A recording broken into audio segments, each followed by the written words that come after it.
sur La Vérité si j'entreprends, moi c'est Fiona, je suis spécialiste en communication et aujourd'hui j'accompagne les entrepreneurs et les entreprises à avoir plus de clients grâce à une communication rayonnante. Chaque semaine, je vais vous partager des stratégies, des conseils concrets et facilement applicables autour du business en ligne, d'Instagram, de l'organisation, mais aussi mes réflexions plus personnelles et l'envers du décor de l'entrepreneuriat en toute vulnérabilité et sans aucun filtre.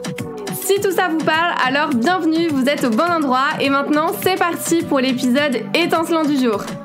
Hello tout le monde, bienvenue dans ce nouvel épisode de podcast pour une nouvelle interview avec une invitée spéciale. Aujourd'hui je reçois Zan Makeup qui vient nous partager comment elle a littéralement transformé sa vie grâce à son culot, à son audace, au concept aussi Fake it until you make it. Donc je vous invite vraiment à écouter notre échange, à relever toutes les pépites mindset qu'elle vous donne parce que vraiment ça peut être game changer et restez bien jusqu'au bout parce qu'on vous partage un petit défi à la fin pour vraiment passer à l'action. Donc c'est parti. Je vous laisse avec notre échange. Hello Zan, je suis ravie de t'accueillir sur ce podcast. Comment tu vas? Coucou Fiona, ben écoute ça va, j'espère que toi aussi. Oui, je suis hyper contente de t'avoir pour cet épisode de podcast. Pour la petite histoire, je connaissais déjà Zan, on va dire, de réputation sur les réseaux sociaux, etc. Et on a participé à un événement en commun en octobre ou en novembre, je sais plus Octobre. exactement. Octobre. Et j'ai adoré son intervention et je me suis dit que ça pouvait aussi vous intéresser parce qu'aujourd'hui, on va parler audace, on va parler culot, on va parler croire en soi, croire en ses rêves, etc. Et pour bien commencer cet épisode, est-ce que tu peux déjà te présenter pour les personnes qui ne te connaissent pas? Je m'appelle Zahan, Z2AHN et pas ZHAN, comme je vois souvent. Je suis maquilleuse depuis 9 ans, on est en 2024 et on va sur la 10e année. Et depuis 4 ans, j'ai ouvert un centre de formation maquillage, le premier à Marseille puisque je suis originaire d'ici. Et je maquille sur les tournages, le cinéma, la série, enfin le petit et le grand écran. Plein de belles choses. Chanceuse.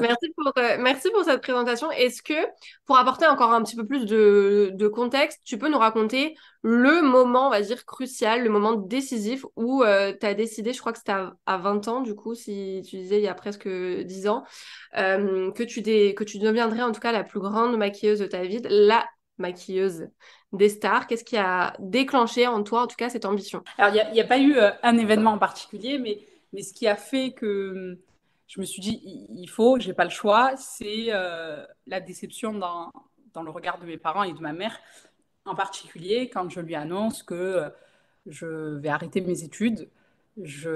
Pour recontextualiser, je suis la seule femme de ma famille à avoir fait une classe, enfin une prépa aux grandes écoles, l'IEP, et je suis la seule qui ait eu accès à Sciences Po Lyon. Donc c'était une véritable fierté pour ma famille. Mais comment t'expliquer? Quand je fais une formation en maquillage pour pouvoir payer mes études de politique et de droit particulièrement, parce que je ne suis pas boursière, je décide de faire une formation maquillage. Et au cours de cette formation-là, j'ai un déclic, une révélation. Et donc, je dis à mes parents, je veux arrêter mes études, je ne veux plus être une très grande avocate, je vais être maquilleuse. Et je vois instantanément dans le regard de mes parents qui sont déçus. Et je dis cette phrase incroyable juste pour rattraper le truc, hein. Non pas parce que dans ma tête, je sais que je vais être maquilleuse de star. Je dis, mais non, non, non, maman, en fait, tu n'as pas compris, je me suis mal exprimée. Je ne vais pas être maquilleuse. Je vais être maquilleuse des stars. Alors que je connaissais personne, tu vois. Et donc ça a été un véritable moteur. J'avais trop parlé. Et puis, tous les 4 matins, j'entendais, alors, quelle star tu as maquillée aujourd'hui? Alors, c'est quand tu vas devenir une grande star, ma fille? Tu vois? Et donc ça a été un moteur parce que les gens m'attendaient au tournant, ma famille en particulier. Donc, c'est pas une rencontre, c'est pas un post Instagram, c'est moi-même qui me suis mise dans la merde. Pour la fierté. On peut faire plein de choses pour Exactement. la fierté de sa famille. Exactement. C'était surtout ça en réalité. C'était oh, punaise. Parce qu'avec le recul, hein, aujourd'hui, j'avais aucune chance que ça marche en vrai de vrai. je suis quelqu'un de très littéraire. J'ai jamais fait de maquillage de ma vie avant de faire cette formation-là. Je connaissais personne. J'avais pas le carnet d'adresse que j'ai aujourd'hui. Donc, la sécurité pour mes parents, c'était de valider ma licence, de passer un master, de devenir, comme ma mère l'avait dit à toute ma famille, la plus grande avocate de France ou alors le président de la République. Mais le métier de maquilleuse, il y a 9 ans, c'était pas. Enfin, maquilleuse, coiffeuse, vendeuse, tous ces métiers en euse, c'était pour caricaturer les filles de joie qui faisaient ce genre de métier-là dans l'inconscient de nos parents. Et donc, il y avait cette déception de waouh, le prestige de dire ma fille est à Sciences Po. Et aujourd'hui, ah ben non, elle fait quoi ta fille? Ah, elle est maquilleuse. Tu vois ce que je veux te dire? Oui, c'est vrai qu'en plus, si on remet dans le contexte, il y a 9 ans, il y en avait aussi beaucoup moins. Et puis, il n'y avait pas aussi les réseaux sociaux, tout ce qu'on peut voir sur les réseaux sociaux maintenant, etc. Donc, il y avait peut-être moins de fierté à dire ça. Ah non, Et le vin, c'était pas un métier reconnu à part entière, hein. Tu sais que pendant très longtemps, même pour payer ses impôts, hein, quand moi je vais pour, tu sais, m'inscrire à la chambre du commerce, je suis visagiste, ah expert ouais? en soins de beauté. Le métier maquilleuse, tellement il est absolument pas reconnu en tant que tel. Le mec qui m'accueille pour prendre mon dossier, il me dit, mais vous êtes esthéticienne, il vous faut le CAP, madame. Tu comprends ce que alors que c'est deux métiers qui sont diamétralement opposés. Ah oui, mais ça, je pense que de toute façon, il y a encore un monde pour faire comprendre c'est quoi ce métier. En blague. Ça va venir. On y croit, on y croit. Ouais, ouais, ouais. Et du coup, si je me trompe pas, t'as mis plus ou moins un an, c'est ça, à décrocher ton premier tournage? Alors, le premier tournage, 1 an, mais c'était une jeune femme qui n'était pas connue. Le tournage de quelqu'un de connu, il a fallu attendre bien 2 ans. 2 ans? 2016, ouais. Est-ce que tu peux, enfin moi du coup j'ai l'histoire en tête, mais est-ce que tu peux nous raconter comment ça s'est fait? C'est quoi les étapes, on va dire, que tu as rencontrées pour assister à ce fameux tournage? Comment ça s'est présenté? Donc, ouais, 2 ans après, je suis contactée pour maquiller le premier homme en tournage.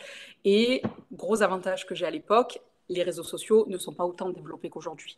Aujourd'hui, une production, elle t'appelle, elle te demande ton Instagram et elle sait si oui ou non, ou alors ton site internet, et elle sait si oui ou non elle va te prendre pour un tournage.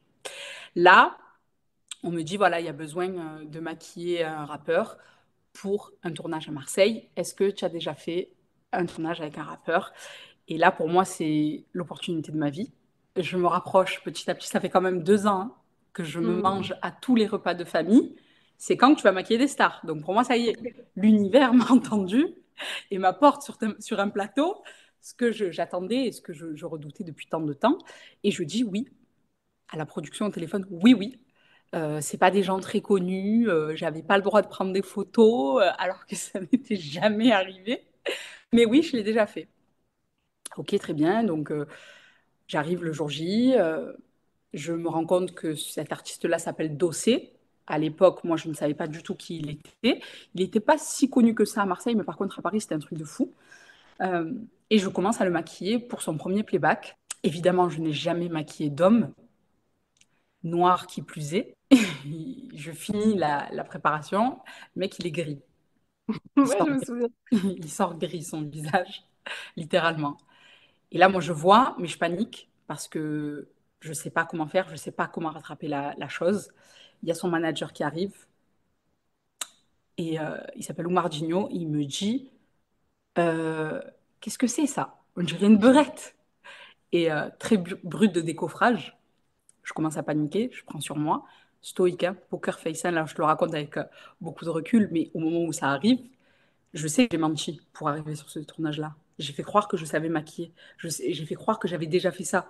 J'ai fait croire que Dossé n'était pas le premier artiste que je maquillais. Donc tu te doutes bien que quand son manager il arrive et qu'il a capté que j'étais une mytho, je voulais surtout pas perdre la face. C'était mon objectif. Fiona, je le regarde, je lui dis ah non, mais en fait, je t'explique. C'est parce que moi, j'ai l'habitude de faire les tournages studio. Et en fait, par rapport au projecteur, de la lumière jaune, blanche, suivant ce que désire le réalisateur, eh bien, il faut que je fasse un make-up comme ça. Je me souviens. Du gros mytho. Aujourd'hui, une maquilleuse, elle me dit ça, je sais qu'elle ment. Parce que quand bien même, si tu vas même plus loin, quand bien même il est gris, la colorimétrie, il est gris. Quelle que Ouais, soit la bah oui, lumière que ça tu va vas mettre sur changer. lui. Sauf que j'ai en face de moi quelqu'un qui n'est pas maquilleur. Ouais, bah Et oui, parce que donc ça passe. Ça passe, il me regarde, il me dit, ah, ok, ok. Bon, et ben là, vu qu'on va le faire dehors, ah, ok, ah, tu vas le faire dehors? Ah, ben ça change tout, bien sûr. On avait perdu trop de temps. Il me dit, écoute, atténue, enlève, mais juste de la poudre. Et c'est passé comme ça. J'enlève, génial. je le poudre, je finis le tournage. Il n'y a personne qui me dit rien. Je pense qu'ils en pensaient pas moins hein, aujourd'hui. Mais sur le coup, ça passe. Ah, ça, c'est génial. Ça, c'est pour moi, c'est la preuve que tu peux tout réussir, enfin, tout réussir. En tout cas, tu peux tout tester avec de l'audace et du culot. Et tu as bien représenté ce concept de fake it until you make it, Absolument. Absolument. concrètement. Et, et on y reviendra, mais tu l'as pas fait que pour lui. Si mes souvenirs sont bons. Les souvenirs sont bons, Fiona. Et est-ce que justement ce tournage, du coup, ça t'a ouvert d'autres opportunités? Le fait d'avoir fait un vrai tournage, c'est ça qui t'a ouvert d'autres opportunités par rapport à à la carrière que tu as aujourd'hui? L'avantage d'être passé par ce tournage-là, si tu veux, c'est que j'avais compris que j'avais tout à apprendre. La formation que j'avais faite, c'était une formation initiale beauté pour l'événementiel. Pour les tournages, j'ai tout de suite compris et capté que ça allait être une toute autre façon de travailler. Et il a fallu que me forme au maquillage tournage. Le gros avantage aussi que j'ai au moment où je fais ce tournage avec Dossé, c'est que j'accroche immédiatement avec la prod. La boîte de production, ils venaient de virer leur maquilleuse. Ils ont kiffé ma façon de travailler. J'étais ponctuelle, sérieuse. Et pour eux, c'était un gage de professionnalisme hein, que je sorte tout ça. Ils ne savaient pas. Aujourd'hui, ils le savent. Hein. Moi, j'ai attendu un an. Et à la finalité, un jour, on était tous ensemble et je leur ai dit, vous vous rappelez, on était en soirée confession. Je leur ai dit, vous vous rappelez quand j'avais dit ça et tout à Oumar? Et ben, c'était faux. Ils sont tous partis en fou rire. Mais du coup, à l'époque, ils se disent, bon, elle maîtrise. Et c'est grâce à eux que je commence à enchaîner un peu les tournages. Une fois, deux fois. Après, c'est pas trop régulier à ce moment-là, mais j'apprends sur le tas. Et l'avantage, c'est que cette boîte de production, elle donnait sa chance à tous les artistes. Donc, j'avais des fois des gens connus et surtout des gens pas trop connus. Et ça me permettait de me faire un peu, tu vois, la main sur ces tournages-là qui n'avaient pas trop d'impact, pas trop d'importance, entre guillemets, pour la production. Mais pour moi, ça me permettait de gagner en expérience. Oui, bah oui, forcément. Et du coup, tu penses que tu as mis combien de temps à être reconnue comme la maquilleuse des stars, on va dire? Je pense que c'est arrivé avec mon tout premier gros contrat, plusieurs années plus tard, avec la web série qui avait cartonné à l'époque de La Crime. Quand il est sorti de prison, il a sorti une web série qui s'appelle Force et Honneur. Et c'était la première fois où j'étais chef maquilleuse sur un projet aussi audacieux. Et là, ça y est. À partir de là, ça a été ancré. Même si c'était une web série, on était sur un format cinématographique. Donc, je me suis, je pense, ancrée à ce moment-là. S'il faut, dans la temporalité, le mettre, je pense que c'est vraiment là où j'étais une maquilleuse de star. Et ça fait combien de temps, du coup, après que tu sois lancée, ça? On a tourné, je crois, en 2017. Non, oui, oui, oui, 2017, oui, oui, c'est ça. Je crois qu'il est sorti en 2016, donc fin 2016, début 2017, on a tourné la première saison. Je ne veux pas te dire de bêtises, mais je crois que au niveau des dates, je suis à peu près là. Ok. Oui, donc j'allais dire ça a été vite et en même temps pas très vite, mais comme l'entrepreneuriat de toute façon, c'est pour Exactement. remettre du contexte en disant tout n'arrive pas du jour au lendemain, malgré qu'on voit la réussite d'une personne là à l'heure actuelle. Je pense que tu es reconnu dans ton domaine, enfin je pense, c'est même sûr, tu es reconnu dans ton domaine, mais ça n'a pas été toujours le cas. Et c'est bien aussi de le dire. Et encore, hein, vraiment, hein, et 4 ans, comme tu l'as dit, c'est pas grand-chose, mais c'est dans le milieu cinématographique que je suis reconnue en tant que maquilleuse de star. Je suis appelée régulièrement, toutes les productions me connaissent, les artistes plus ou moins me connaissent, mais le commun des mortels ne me connaît pas. Oui, mais parce Tu que vois. c'est un choix. C'est un choix pour toi d'être plus connu dans ce milieu-là. Voilà, c'est ça. Mais aujourd'hui, donc là, on est à 9 ans, c'est la première année, en 2023, où je suis reconnue en tant que telle, en tant que maquilleuse de star. Tu vois ce que je veux te dire? Alors que ça fait 9 ans que je travaille sur les tournages et les gens me connaissent et me reconnaissent en tant que telle que depuis 2023, grâce aux réseaux sociaux, grâce aux visuels que j'ai pu apporter, grâce à toutes les opportunités que j'ai eues. Mais dans le cinéma, vraiment, dans le monde audiovisuel, ouais, 4 ans. Ce qui est Ouais, énorme. En réalité, oui. c'est énorme parce qu'aujourd'hui, avec les réseaux sociaux, tu te fais former en janvier. Si tu travailles sérieusement et de façon acharnée, en novembre. En 1 an, tu peux faire ta carrière. Vraiment. Bah oui, avec les réseaux sociaux, ça va vite, la viralité. Il suffit que tu maquilles aussi les bonnes personnes.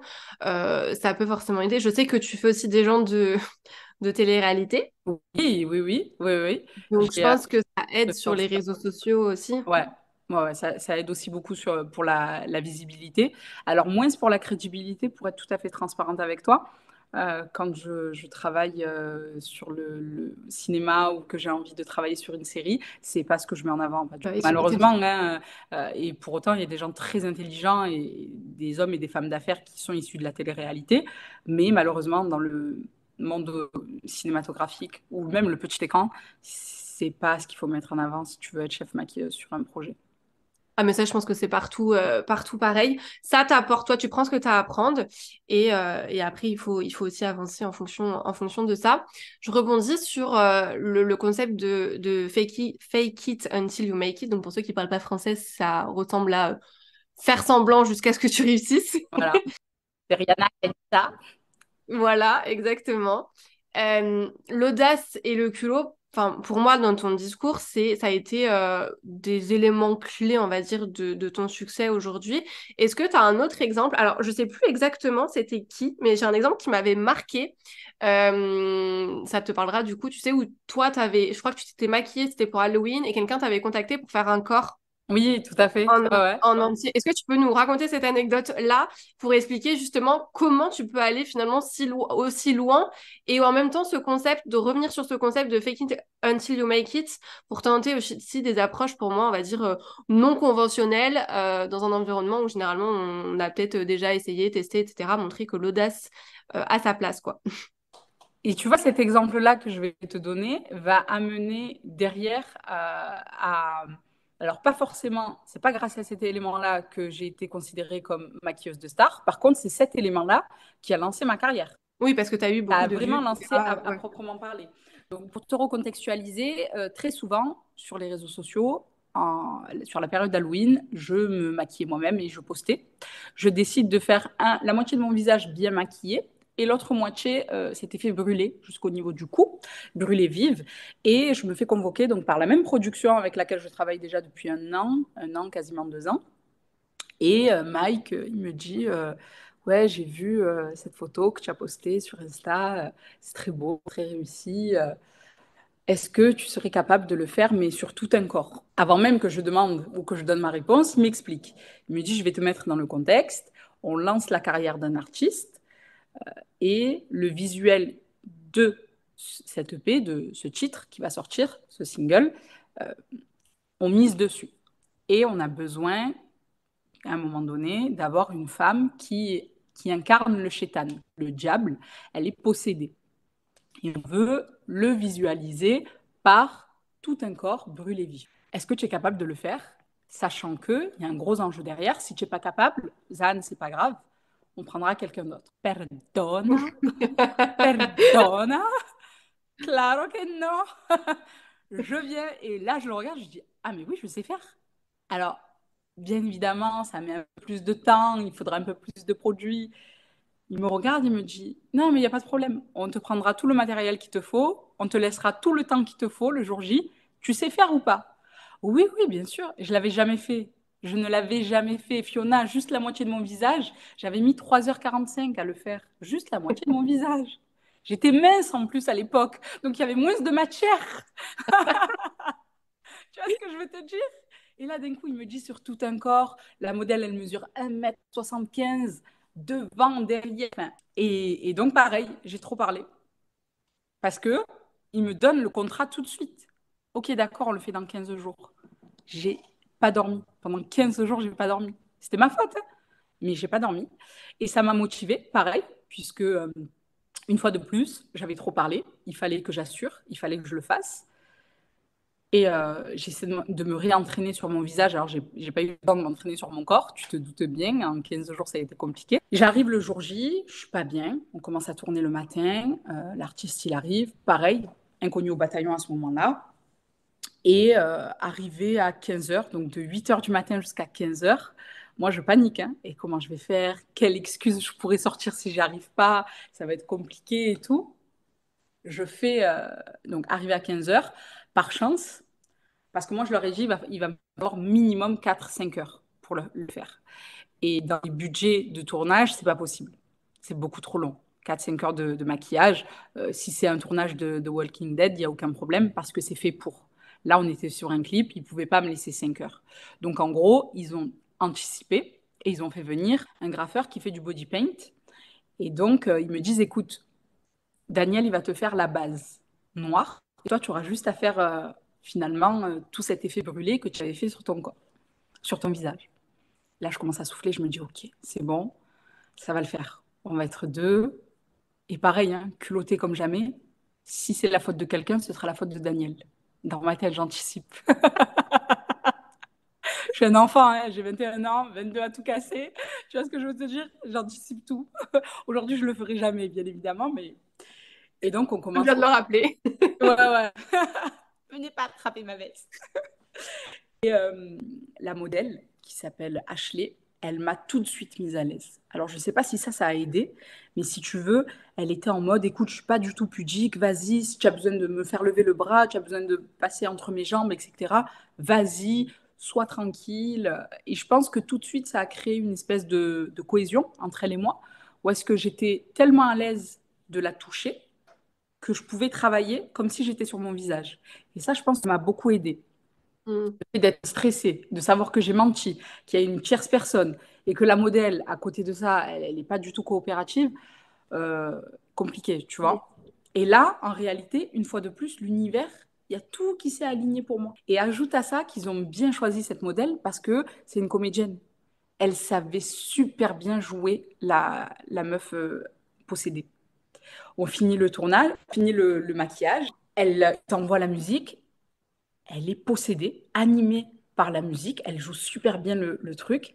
Le clip sort et ça cartonne. Ça cartonne, ça lance la carrière de l'artiste en question. Et derrière, les productions qui tombent sur ce clip-là, ils disent, mais attends, qu'est-ce que c'est? Est-ce que c'est de la post-production? Est-ce que ça a été fait à l'ordinateur? Est-ce que c'est un costume? Ou est-ce que c'est du maquillage? Tu comprends? Et donc, Ouais, bah oui. la boîte de prod avec laquelle je travaille, ils disent, ben non, c'est notre maquilleuse. Ok, d'accord, on veut cette maquilleuse-là pour tel tournage. Et de là, en fait, mon nom, il a commencé à tourner, tu vois, ici et là. Et j'ai commencé à travailler en tant que make-up artiste plus aguerrie sur les tournages. Trop bien, j'adore cette histoire. Ouais. Finalement, je trouve que ça illustre vachement le fait que le fake it until you make it, c'est pas une fin en soi, mais vraiment un moyen, on va dire, de transition. Et l'idée, je le répète, c'est quand même pas de tromper les gens, mais pour moi, c'est vraiment plus se donner un élan, on va dire, nécessaire pour réellement développer, que ce soit ses compétences, son expérience, se rassurer aussi, se donner une sorte de confiance et un petit boost pour assurer aussi les personnes en termes de perception des autres. Qu'est-ce que tu dirais en tout cas sur ce concept-là? Moi, je suis sûre de moi. Je suis sûre de moi. C'est-à-dire que je connais mes capacités. À partir de l'instant où j'ai trop parlé, je vais faire les actions et les causes pour montrer qu'on a bien fait de me faire confiance. Parmi les traits de caractère qui font ma personnalité, je déteste décevoir. Je supporte pas ça. Mais tu vois, paradoxalement, je suis un peu une mytho parfois. Je fais croire que je sais faire, mais je sais pas faire. Tu m'étonnes que les gens ils soient déçus, tu comprends? Mais quand, d'une certaine manière, je pense mon inconscient, il sait que c'est à ma portée, je vais faire en sorte de. En réalité, tu vois, dans ma vie, je me suis souvent dit ça. Je suis pas plus bête qu'un autre. Si lui, il a réussi à le faire, pourquoi pas moi? Je suis toujours dans cette gamberge. Et le fait d'être dans cette gamberge-là, je vais y arriver. Je ne sais pas comment, mais je sais que je vais y arriver. Ça me booste et ça me stimule Oui, par les causes. Tu comprends? Là, on ouais. parle de ce clip-là qui a lancé la carrière de cet artiste-là. Aujourd'hui, cet artiste-là, il a fait le Stade Vélodrome l'été dernier. Il a une carrière incroyable. SCH pour ne pas le nommer. C'est ce que j'allais te demander. Est-ce qu'on peut avoir un nom du coup ou pas? Oui, m'a gâté. Oui, m'a gâté. Bande organisée. SCH. Tu vois ce que je veux te dire? Ouais, C'est-à-dire oui. qu'à un moment donné, il y a 9 ans, je n'imagine pas du tout. Il n'y a que la prod et l'équipe qui a autour de cet artiste qui ont la vision long terme de la réussite et du succès qu'il a.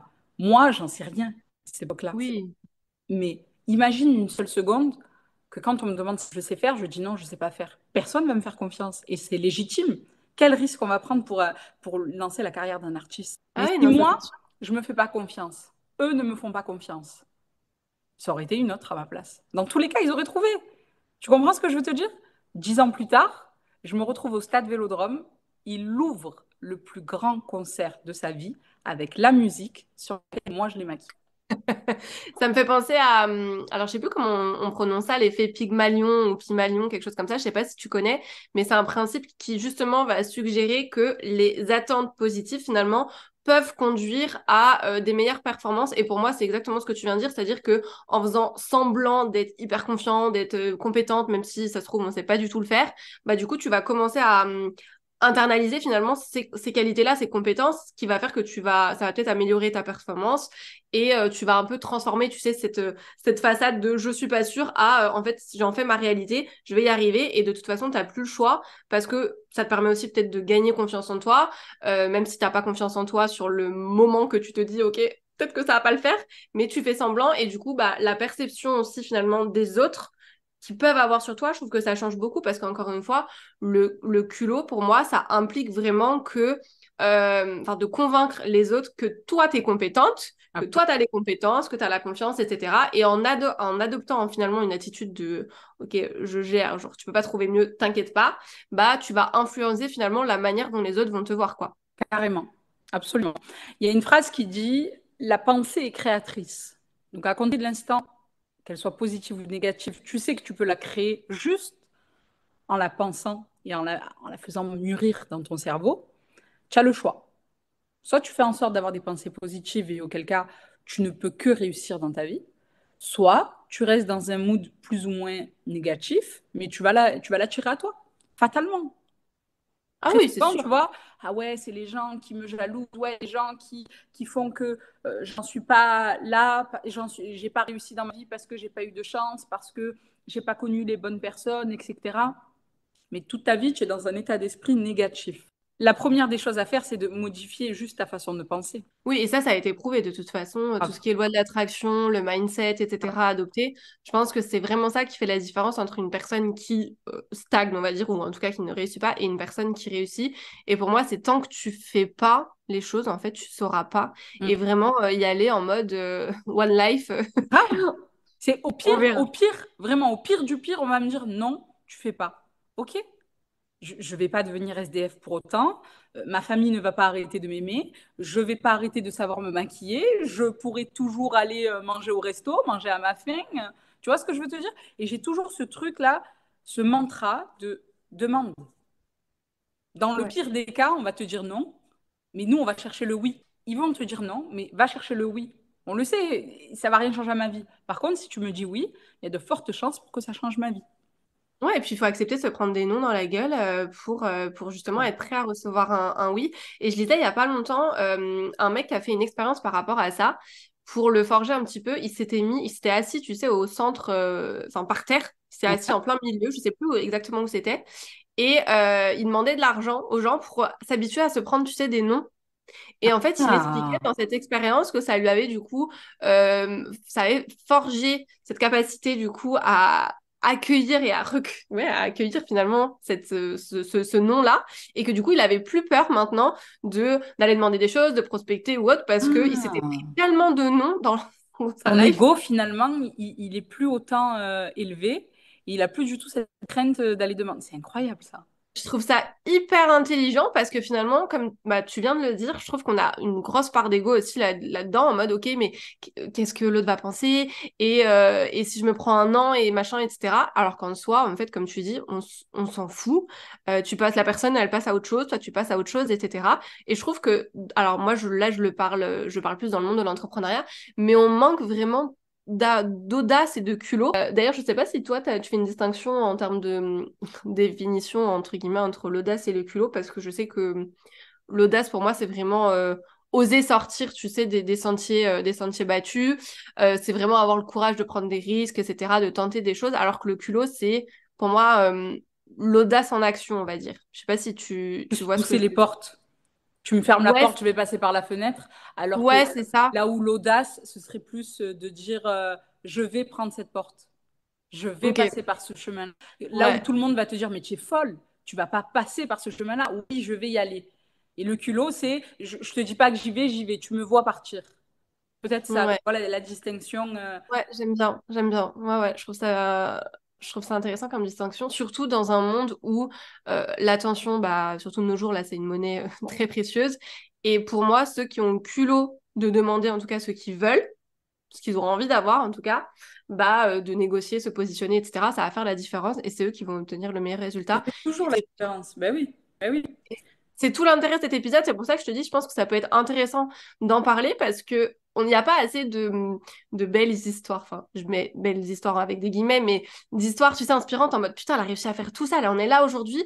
J'allais dire juste, mais c'est pas vrai, c'est par ton talent aussi, mais je pense que tu aurais peut-être un parcours différent si justement t'avais pas, toi, tu t'étais pas poussé, enfin, auto-poussé les portes Grave, grave. par rapport aux opportunités. Je pense que si j'avais pas autant faké et si je m'étais pas auto-stimulée, j'aurais pas eu ce besoin d'autant travailler.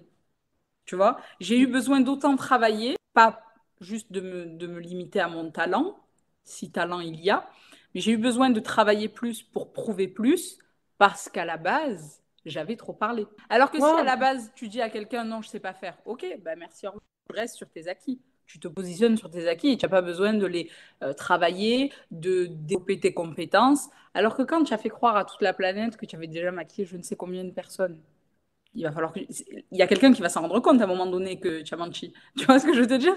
Donc, fatalement, il va falloir travailler pour pas qu'on le capte. Et la réalité, c'était ça. Et finalement, en travaillant,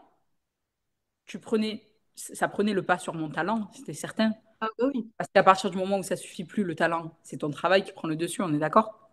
Donc, à partir de l'instant, le travail que je fournissais dans la création de mon contenu, dans développer mes compétences, dans apprivoiser tous les types de peau, toutes les carnations, maîtriser tous les types de produits pour éviter de tomber face à une cliente ou un client qui avait une problématique que je ne saurais pas répondre positivement ou même négativement, mais juste ne pas savoir répondre.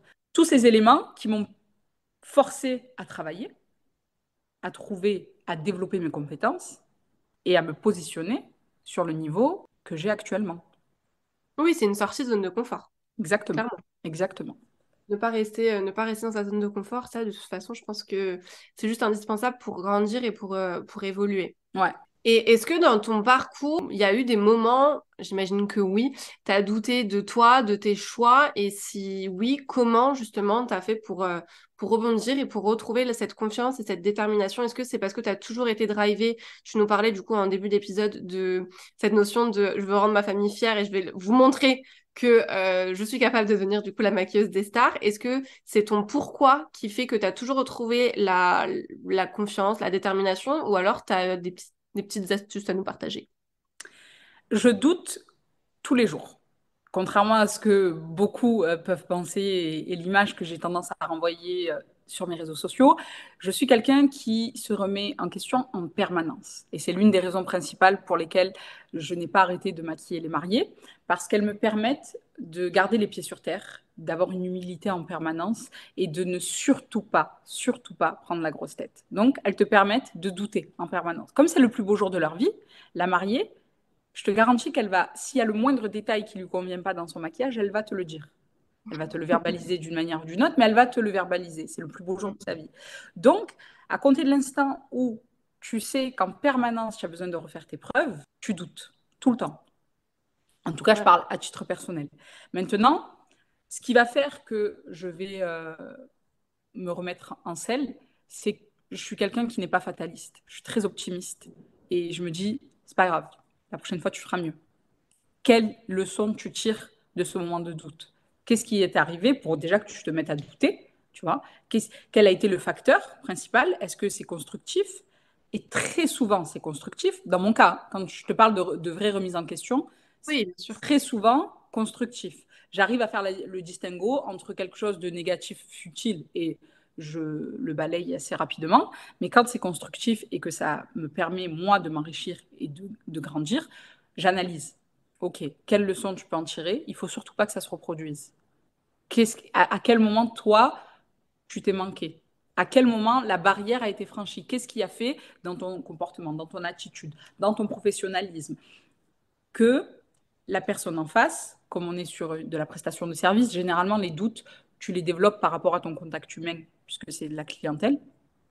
Qu'est-ce qui fait que la personne en face, à un moment donné, elle s'est dit c'est OK de dire ça, c'est OK de se comporter comme ça, c'est OK de dénigrer d'une manière de telle ou tu vois, ou c'est OK d'aller dire sur les réseaux sociaux ci ou ça. Et donc, pour pas que ça se reproduise, tu vas mettre en place des choses. Mais en général, j'essaie d'en tirer un positif. Je suis pas quelqu'un qui va se morfondre sur elle-même, aller pleurer. Dans mon cas, hein, c'est absolument pas productif. Moi, j'ai Ah besoin oui, ça c'est sûr. d'extérioriser. Je suis quelqu'un qui intériorise beaucoup. Donc, quand tu m'arrives des trucs comme ça, j'ai besoin d'aller les extérioriser parce que sinon, ça va me bouffer de l'intérieur. Et je les extériorise en marchant, en allant faire beaucoup de sport, beaucoup, beaucoup, beaucoup de sport, mais et en les verbalisant. J'ai besoin de verbaliser ce qui m'arrive. Tu vois, je peux pas le garder Ouais. pour moi. Si je le sors pas, je vais ruminer. Tu vois. Et le problème de ruminer, quand tu as un doute, c'est bien, mais si ça te fait stagner ou avoir une espèce de step back, ça sert à rien. Tu comprends? Ah oui. Et quand je dis à quelqu'un, ça sert à rien de douter, très vite, dans l'inconscient des gens, tu passes pour quelqu'un d'arrogant, tu passes pour quelqu'un qui a la grosse tête, qui se prend pour qui il n'est pas. Non. Ah, si ça te permet d'en tirer une leçon, ok. Si c'est juste pour ruminer et aller te plaindre au commun des mortels, ça sert à rien, ça te fera pas avancer. Oui, il faut que ça soit constructif, ça c'est sûr. Absolument.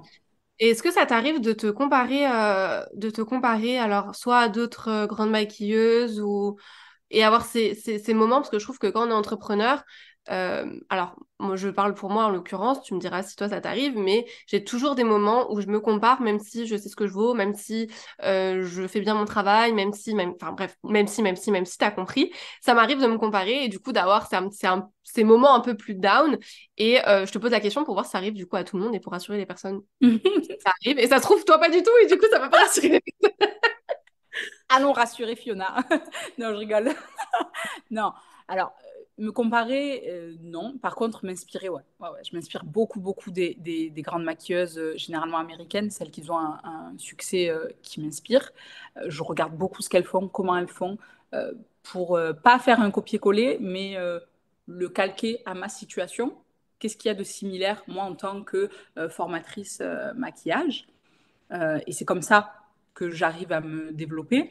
Après, j'aime pas trop me comparer parce que ça peut vite rentrer dans un espèce de jeu malsain où est-ce que tu vas jalouser, envier la personne, Ah oui. tu vois. Et moi, j'ai très peur de ça. Et comme généralement, j'aime beaucoup le travail que je vois, là, vu qu'on parle des grandes maquilleuses françaises, mes consoeurs en général, je suis très inspirée par le contenu qu'elles produisent et je suis très animée quand je vois une meuf comme Glam by Maja qui a tout cartonné en lançant sa marque de maquillage et qui cartonne encore à l'heure actuelle, c'est très inspirant. Quand je vois le visuel qu'elle propose à chaque fois, à chaque maquillage, c'est un truc de ouf et ça force le respect. Ou alors quand je vois une Adjinaya qui, son créneau est principalement fait autour de la mariée, le heavy make-up, euh, où elle maîtrise les carnations noires, et elle a lancé aussi sa marque de make-up. Et elle cartonne en tant que chef d'entreprise. Je la trouve tellement inspirante. C'est tous ces éléments-là, quand je vois des grandes maquilleuses, je me dis, OK, à quel niveau moi je suis, à quel niveau elles sont, comment moi je peux avoir à mon niveau, puisque pas forcément créatrice de marque, mais juste en tant que maquilleuse, comment je peux avoir le même succès. Mais Ouais, pas c'est en... encore un mindset. Alors, Pas... quand je te disais comparaison, c'est pas en mode tu vas te comparer, tu vas envier, tu vas jalouser, c'est plus parce que moi je vais me comparer, mais c'est pas, tu sais, c'est pas malsain, c'est oh putain, elle a réussi à faire ça, pourquoi j'ai pas eu l'idée avant, etc. C'est trop bien. Tu Ah, vois, c'est plus en mode c'est une trop bonne idée, putain, j'aurais pu le faire aussi, ouais, machin, etc. Et du coup, ça va. parfois me ralentir. Je parle en je, mais je sais que ça arrive à plein de personnes parce que je parle avec des personnes, ça m'arrive. Ouais. Et c'est plus de, ok, finalement, tu te mets parfois des barrières toute seule parce qu'il y a d'autres personnes qui ont sorti quelque chose qui était plus ou moins similaire et que du coup, t'as pas envie de, voilà, que la personne pense que t'as copié alors que Ah, finalement, tu vois, c'était plus dans ce sens-là. C'est dans ce pas sens-là. comparer, tu sais, en mode je me compare parce qu'elle a réussi, hein, Mm. Ah, elle a eu l'idée ça, c'est avant. pas bien. Ouais, ouais. Après, tu sais, le principe des réseaux sociaux, en réalité, c'est ça, hein. La trend, c'est Oui, ça. Tu lances un truc et si tu es inspirante, ben, fatalement, hein, les gens vont faire comme toi, hein. Tu vois, oui, c'est sûr. ouais, je le vois pas comme ça. Moi, C'est un après, état la d'esprit. comparaison, je vais le faire sur. Ça va être très personnel pour le coup, ça n'a rien à voir avec l'entrepreneuriat. Ça va être sur l'aspect physique. Quand je vois des beaux corps D'accord. sur Internet, quand je vois des abdos de fou et je me dis, oh là là, elle a réussi à résister pendant les fêtes et pas moi. Oui, les réseaux sociaux font ça aussi. Grave, grave. Donc, ouais, non, mais c'est vrai que la comparaison, c'est encore un autre sujet pour le coup. Et j'avais fait d'ailleurs un épisode de podcast, je sais pas si tu connais Roman Kov. Non, non. C'est une influenceuse dans le sport Ok. qui, elle, justement, parlait de la comparaison, mais elle avait une approche assez sympa de la comparaison et elle disait que dans le milieu sportif, pour le Ouais. coup, la comparaison existe beaucoup et c'est une comparaison assez malsaine Ah, et qu'elle, elle disait justement, il faut arrêter de dire, il faut pas se comparer comme on voit beaucoup, arrêter de vous comparer, etc. Elle dit, en fait, c'est juste humain. Même il y a des années, les animaux se comparent, enfin bref. Et elle mhm. disait que c'est juste humain, mais qu'en fait, après, c'est comment tu te compares. Tu vois, toi, tu dis que tu t'inspires. C'est tu peux te comparer pour te motiver, pour t'inspirer, etc. On ne parle pas de il faut arrêter de se comparer. Oui, bien sûr, faut pas envier, faut pas jalouser. Mais par contre, arrêtez avec vos phrases bullshit de arrêter de vous comparer, etc. Parce que finalement, c'est juste humain. Et Ah, je trouve oui, oui, que ça avait d'accord. du sens, tu vois, de Ouais, dire ça. ouais, je Bref, c'était la petite parenthèse. comprends. Avant de finir cet épisode, j'avais une dernière question pour toi. Pour celles qui ont envie de suivre ta trace ou pas d'ailleurs, enfin peu importe le domaine, que ce soit dans le maquillage ou n'importe quel domaine, quel conseil tu donnerais pour cultiver justement ce culot et maintenir cette audace dans leur parcours pour réussir et pour aussi se démarquer, notamment dans tout ce qui est domaine compétitif? Alors, j'aurais un conseil, ça va être compliqué. J'aurais 1000 conseils à donner. Le premier, c'est ce que je disais précédemment. Au pire, on te dit non, et après, tu vois. Le deuxième conseil qui va rejoindre le premier, n'essayez pas de bâtir votre carrière rapidement. Un Ah, château ça de c'est un beau cartes, conseil. un château de cartes, tu souffles dessus et il s'effondre. Là où un bâtiment, il met du temps à être bâti, justement, mais c'est de la pierre. On va souffler sur un bâtiment avant qu'il tombe. Tu comprends ce que je veux te dire? Et donc là, je l'image de cette manière-là, mais la carrière d'un entrepreneur, quel qu'il soit, un, deux, trois, la carrière, elle est bâtie comme un appartement, comme un immeuble, et ça met du temps à se faire parce que des fois, tu sais, les travaux sont ralentis à cause de X ou Y raison. La carrière, c'est exactement la même chose. Tu vas y aller, tu vas te manger des noms et encore des noms, et tu vas vouloir entreprendre ça, mais personne ne va te suivre, et ça va te ralentir. Donc, ta confiance en toi, elle peut être mise à rude épreuve pendant cette période-là.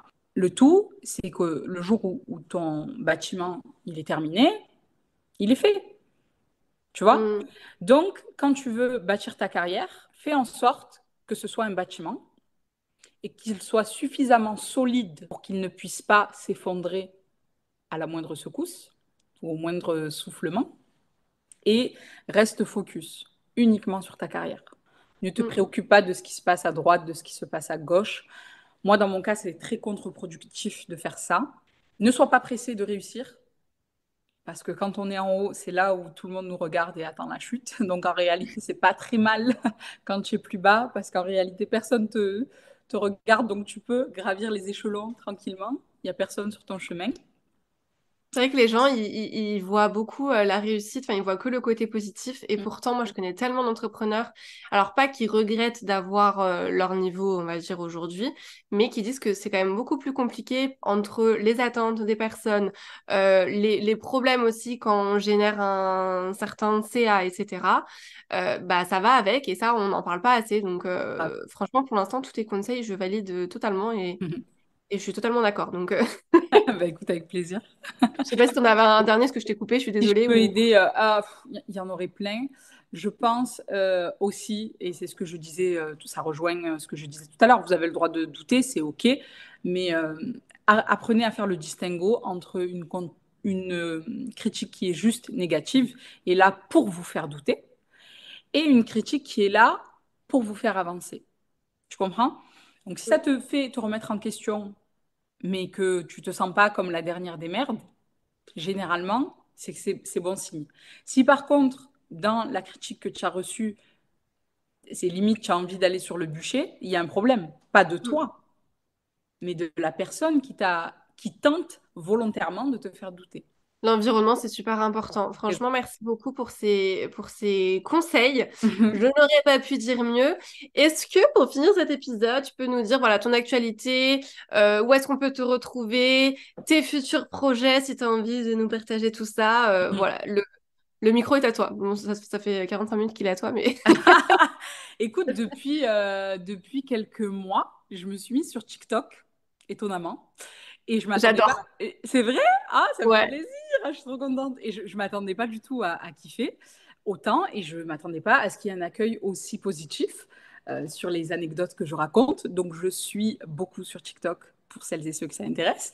Sur Instagram, je partage principalement mon travail, mon visuel. Parce que sur TikTok, tu as tendance à me voir me maquiller. Sur Instagram, c'est plus me voir maquiller les autres. Je donne toujours des formations maquillage qui sont finançables par l'OPCO, par le FAFCA pour celles que ça intéresse, pas encore pour le CPF malheureusement. Si vous voulez me suivre sur Instagram, Zan Makeup, Makeup avec 2 A. Je mettrai, très, très important, je mettrai de toute façon tous les liens dans la description. Merci beaucoup, Zan, Et à pour toi, merci beaucoup cet pour échange. l'invitation, c'était un vrai C'était plaisir. trop chouette. Et j'espère que vous avez pris plein de notes et que, est-ce qu'on leur donne un petit défi là? Est-ce que tu as un défi à leur donner, une action à faire pour justement sortir de leur zone de confort Mmh. et aller chercher cette audace et ce culot? Alors si peut-être, parce que généralement c'est ça, hein. Tu sais, ce qui est très dur chez les gens, c'est ils veulent, on parle de maquillage, mais peut-être autre chose, ils aimeraient trop travailler avec telle ou telle personne. Juste leur envoyer un DM, c'est le bout du monde. Envoyer un DM, voilà, à la personne en question. Généralement, ils voient tous, hein. Je ne veux pas citer de nom pour éviter de me faire embêter, mais dans le maquillage, quand vous voulez maquiller une très grande star, sachez qu'elle voit ses DM. Voilà, Voilà, le moment réconfortant. Maintenant, vous savez ce qu'il vous reste à faire. exactement. Au pire, elle vous lâche un vu. Enfin, Voilà, tout va bien, hein. ça change pas grand-chose. Voilà. Donc, Exactement. on vous attend en tournant. Voilà, c'est ça. Merci beaucoup en tout Merci à cas. toi, Fiona. Et puis, bah, je te dis à bientôt. À bientôt.